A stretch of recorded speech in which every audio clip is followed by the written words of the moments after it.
Have you ever thought about how, much like the people around us, the country we reside in shapes our lives? Most of us spend the majority of our time in just one place, making it difficult to truly compare and understand the extent of this impact. Do you know why I am fascinated by history? It shows that human nature is consistent, and by examining the past, we can see the real long-term results of actions. History shows that truth often emerges, either from guilty confessions or the discovery of new evidence. Today, we have the privilege of a comprehensive perspective that even the most educated individuals of earlier times could only glimpse in fragments. This insight can be applied to contemporary scenarios, enriching our understanding of how the past influences the present. Marco Polo's life highlights the stark differences in governance and social organization between realms. Although he was the same individual in both places, the environment's contrasting attitudes toward him either unlocked his potential or imposed limits upon it. Born in 1254 in Venice, a city-state that transformed from undesirable swamplands into a wealthy maritime empire by harnessing the talents of its citizens. During his lifetime, Marco witnessed Venice's decline into a hereditary oligarchy, where nepotism severely restricted opportunities for those who were not born into connected families, regardless of their talent. At 17, Marco traveled to Asia, reaching the court of Kublai Khan, the Mongol ruler of China. In contrast to Venice, Kublai Khan's administration valued skills and achievements, boosting efficiency and fostering loyalty among its diverse populace. Talented individuals often rose to significant positions, reflecting the empire's meritocratic governance. Under Kublai Khan's rule, Marco's abilities allowed him to attain significant influence and authority, demonstrating the stark differences between the two governance systems. Despite his family's wealth, Polo's social standing did not grant him significant power or an official position within the Venetian elite upon his return. The rigid social structure of Venice barred him from ascending to positions of power, whereas in China, his abilities allowed him to attain significant influence and authority. Consider how profoundly a single person's potential can be affected by societal structures. Now imagine this impact multiplied thousands of times over centuries. This cumulative effect has the power to shape the rise or decline of entire societies. A key factor in societal progress, or stagnation, is the values they embrace, particularly how they identify and promote members of the ruling elite. Central to this issue is the interplay between meritocracy and nepotism. Meritocracy thrives on the principle that individual success is achieved through personal abilities and efforts, with skills and hard work as the foundation for achievements, regardless of family background.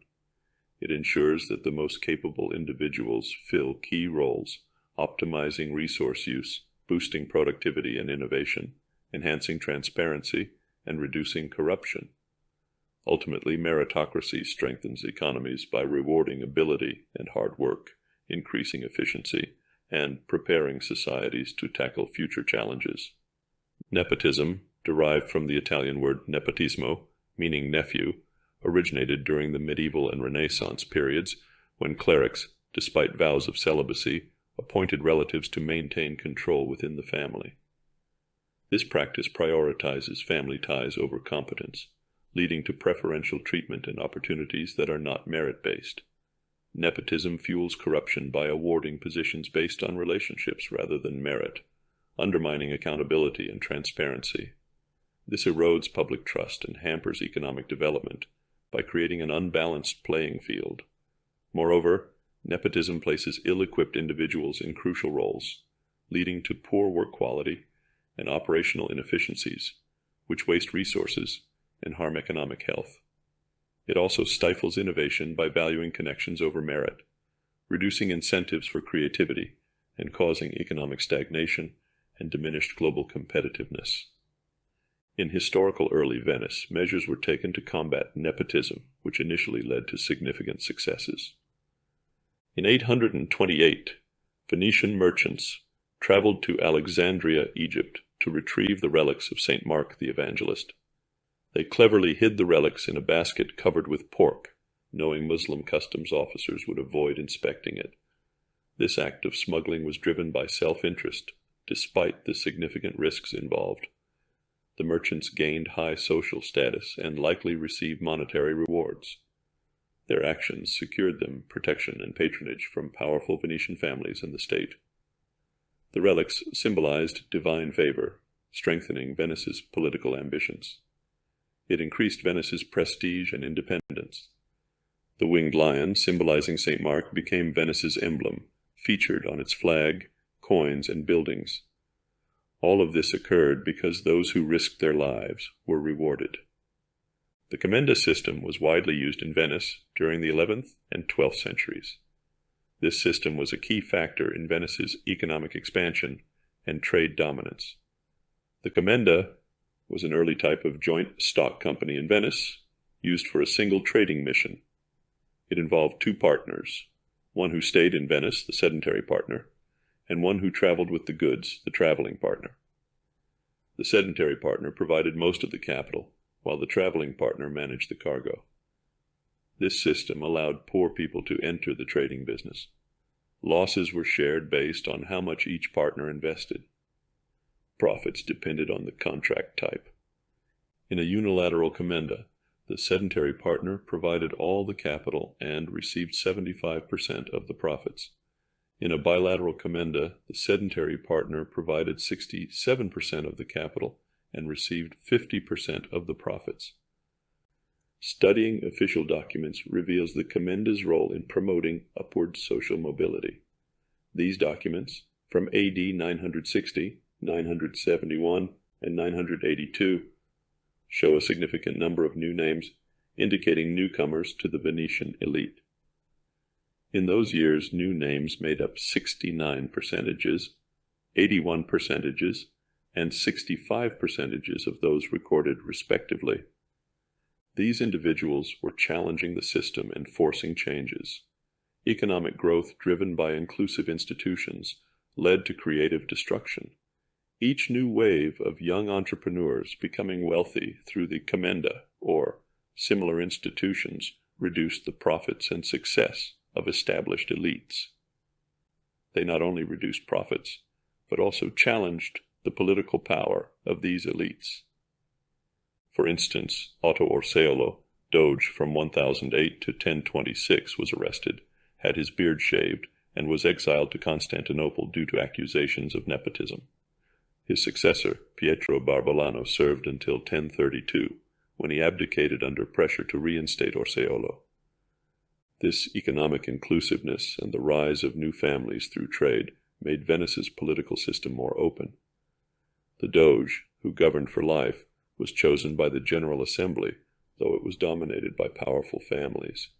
The Doge's power, initially strong, was gradually reduced by political changes. After 1032, the Doge was elected, along with a new ducal council, to prevent absolute power. Domenico Flavanico, becoming Doge in the mid-11th century, was an example of Venice's efforts against nepotism. Coming from a family that did not hold public office, Flavanico worked his way up to be a wealthy merchant trading in silk. This represented a strong shift towards meritocracy, but it wasn't the only change. His successors were the first in their respective families to hold this title. Domenico Contarini, serving as the Doge of Venice from 1043 to 1071, played a pivotal role in expanding Venice's maritime capabilities and establishing diplomatic ties that enhanced its status in Mediterranean geopolitics. His leadership marked a stable era that transformed Venice from a growing trading center into a significant maritime republic. Domenico Salvo, serving as Doge of Venice from 1071 to 1084, and the only Doge from the Salvo family, initiated the construction of St. Mark's Basilica and oversaw significant cultural advancements. During his tenure, a golden bull was signed with the Byzantine Empire, granting Venetians tax-free trade rights in return for Venice's naval support and economic partnership. This agreement strengthened Venice's strategic alliance with Byzantium, bolstering both the Byzantine economy and Venice's political leverage, while also responding to external military pressures and enhancing Venice's standing as a major trading power. It is remarkable how this once impoverished province, formerly part of the Byzantine Empire, quickly achieved such significant commercial and military success, while simultaneously avoiding open conflict with a relatively strong opponent. The profits were so substantial that even a significant battle loss wasn't enough to seal Selvo's fate like every third predecessor, either killed or exiled.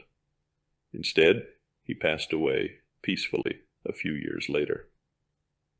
The most lucrative aspect of this trade agreement was the silk trade, from which Domenico Flabanico, an initially obscure figure, amassed wealth and rose to become the Doge, setting off on this remarkable trajectory.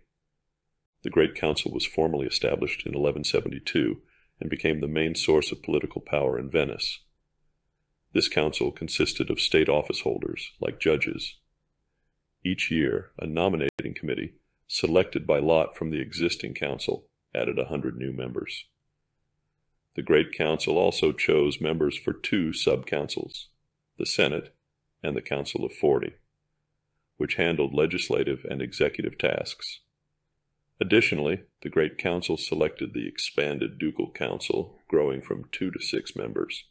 The second innovation was a new committee of 41, also chosen by lot by the Great Council, to nominate the Doge.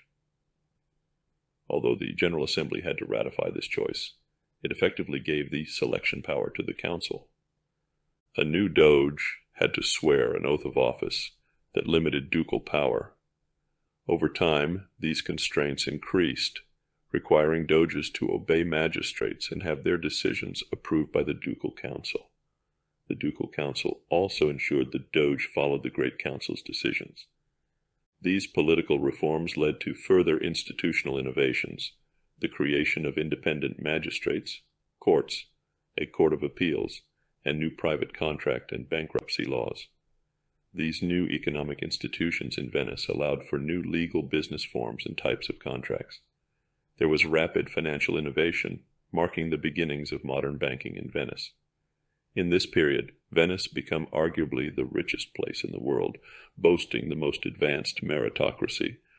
The movement toward fully inclusive institutions seemed unstoppable. However, nothing lasts forever. There was tension. The existing elites in the Great Council were often tempted to close the system to new entrants if they could manage it. The decline has already started. In the eyes of Venetian rulers, exceptional individuals without connections became seen as problems rather than solutions. In the 13th century, the Republic of Venice and Kublai Khan's realm were prominent centers of power, each governed by vastly different systems. Venice dominated Mediterranean sea trade. During the time of Marco Polo, Venice was as large as Paris and 3 times the size of London, having grown from a small village deemed not worth conquering. The entire Venetian Republic governed a population of up to 3 million people. However, the slow decline into oligarchy had already begun, marked by rampant nepotism. The Venetian social structure increasingly prioritized familial connections, which dictated political and economic opportunities. This strayed far from the meritocracy that had initially made her great. The breakup of the Mongol Empire was still fresh, having occurred less than a generation before. Despite this, Mongol rule persisted in the Chagatai Khanate in Central Asia, the Ilkhanate in Persia, and the Golden Horde in parts of Eastern Europe and Russia. However, amongst them, the strongest state was centered in China. Kublai Khan's empire was vast and diverse. He was well aware that inaction could lead to the collapse of his rump state. But by leveraging all available resources, there was a chance to reunite the Mongol Empire. The population under his reign is estimated to have been around 60 to 70 million people. At its peak, it controlled a significant portion of modern-day China, Mongolia, Korea, and parts of Siberia and Central Asia. Kublai Khan, a descendant of Genghis Khan, was somewhat of a foreigner in China. His mother was a Nestorian Christian, and he was a patron of Tibetan Buddhism. He was also influenced by Confucianism and other religious traditions. The Mongol rulers were generally quite tolerant of various religions. His approach to administration recognized the value of merit and capability in governing an empire that was both culturally and geographically diverse. The ruler focused on consolidating his territory, promoting trade, and developing the infrastructure. To manage his vast domain, Kublai Khan instituted a merit-based system. This policy created an efficient and responsive governance framework essential for maintaining order and fostering economic and social stability. He appointed individuals based on their abilities to perform and contribute to the administration, regardless of their ethnic or social origins. Unlike Venice's rigid social structure, where connections determined opportunities, this encouraged loyalty among conquered peoples who saw opportunities for advancement. He needed all the talent he could gather, including those from abroad. The Polo family was among these people. Marco Polo's father, Niccolo Polo, along with his brother Maffeo, spent about 24 years away from Venice during their travels. They fled to Crimea to escape Roman forces seeking vengeance against Venetians during the recapture of Constantinople from the so-called Latin Empire. Within 6 decades, the Venetians, once privileged with tax exemptions and a designated quarter in Constantinople, became prey. The brothers first journeyed to China in 1260, reaching the court of Kublai Khan by 1266. After spending there some time and gaining the trust, they were sent to Europe with a letter for the Pope. Kublai Khan requested that educated people be sent to his court. They returned to Europe around 1270. Shortly after their return, they set off again in 1271, this time taking the young Marco Polo with them. The route took them through diverse landscapes, finally reaching Khanbalik, modern Beijing, in 1275 and stayed until 1292. At the Mongol court, Marco's ability to adapt and his proficiency in local languages earned him a position as an envoy for Kublai Khan. His varied tasks involved diplomatic missions across Asia, which he executed with keen observation and reporting. Marco's role as a special envoy and governor in Chinese cities, despite his background as a Venetian merchant, was not unusual under Kublai Khan. He was attracting scholars, artisans, and traders. Many foreigners served in his administration, though we only know a few. Additional key figures at court included Ahmad Fanakati from Persia, who, as head of the finance department, significantly impacted the empire's economy through his stringent taxation policies. He significantly reduced the burden on the peasantry while increasing state revenues. Jamal ad-Din, also from Persia, advanced Chinese astronomy and mechanical engineering, notably through constructing observatories. The Phagspa Lama, a Tibetan Buddhist monk, developed the Phagspa script to unify the empire's languages, reflecting Kublai Khan's goal to integrate diverse cultures. Central Asians like Antong served as key administrators and governors, overseeing the empire's vast territories. George, a Nestorian Christian monk from Baghdad, facilitated religious dialogues and managed Christian communities. Ajal Shams al-Din Omar, a direct paternal ancestor of the great Admiral Zheng He and a descendant of the Prophet Muhammad, was another notable figure. He served as the first governor of Yunnan province, playing a crucial role in integrating the region into the state. These figures not only brought their expertise to Kublai Khan's court, but also exemplified the meritocratic principles that defined his governance.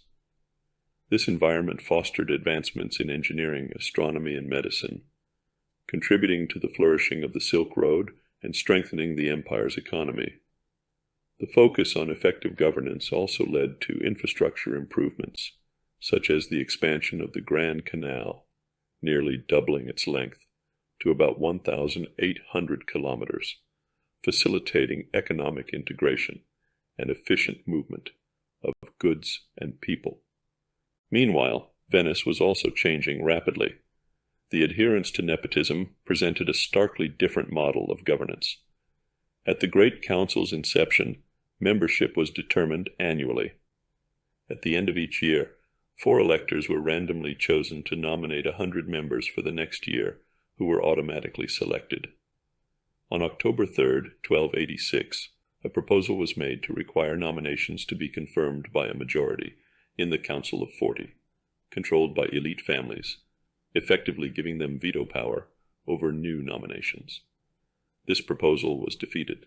However, on October 5, 1286, another proposal passed, allowing automatic confirmation if a person's father and grandfather had served on the council, while others needed ducal council confirmation. On October 17th, another rule required appointments to be approved by the Council of 40, the Doge, and the Ducal Council. These debates and amendments in 1286 foreshadowed La Serrata, the closure of Venice.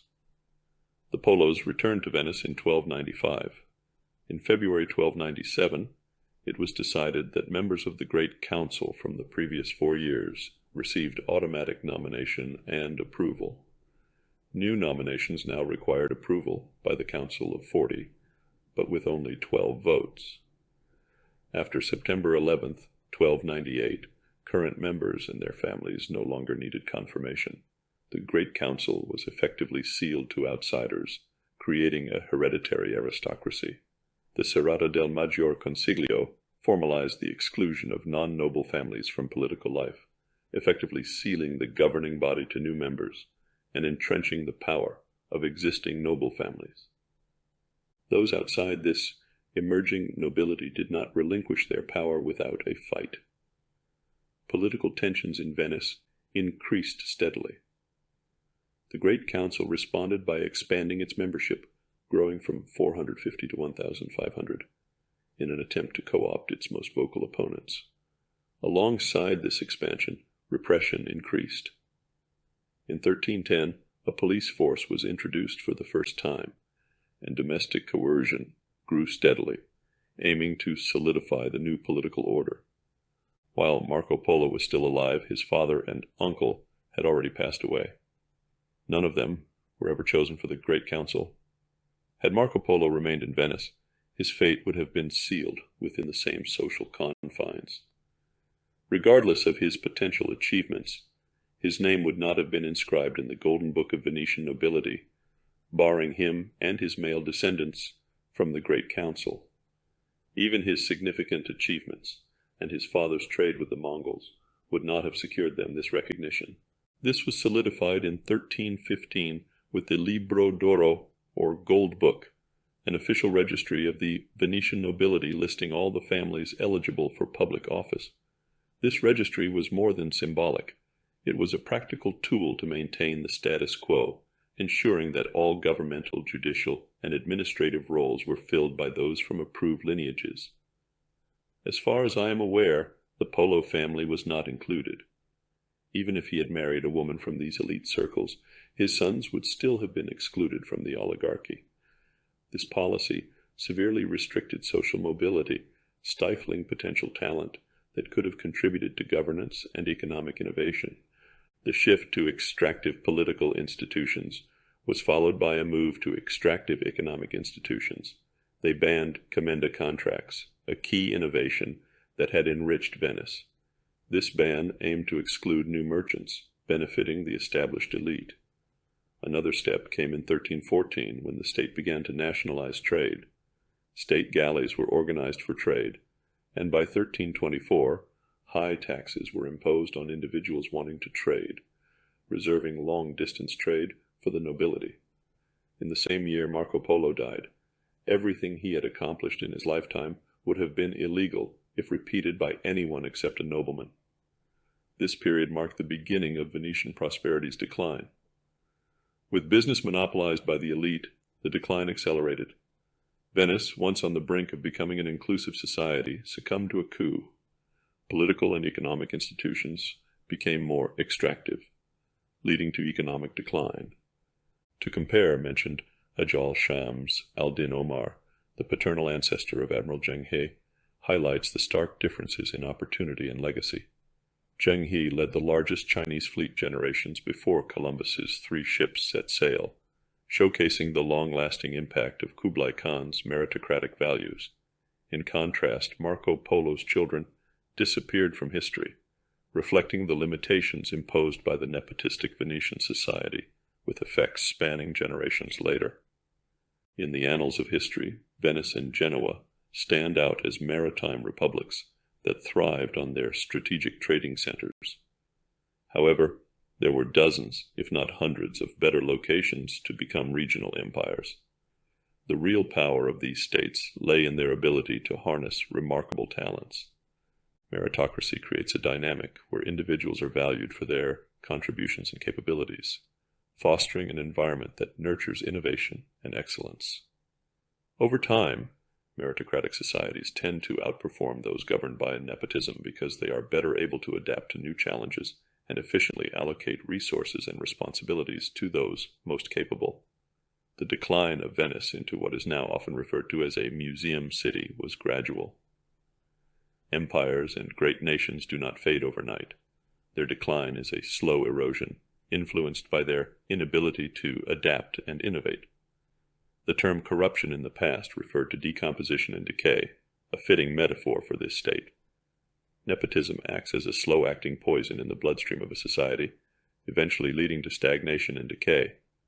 It limits opportunities to a select few, often based on hereditary status, and stifles innovation by ignoring merit. Societies entrenched in nepotism often see a degradation in leadership quality, as positions of power can be filled by those who lack competence but have the right connections or family name.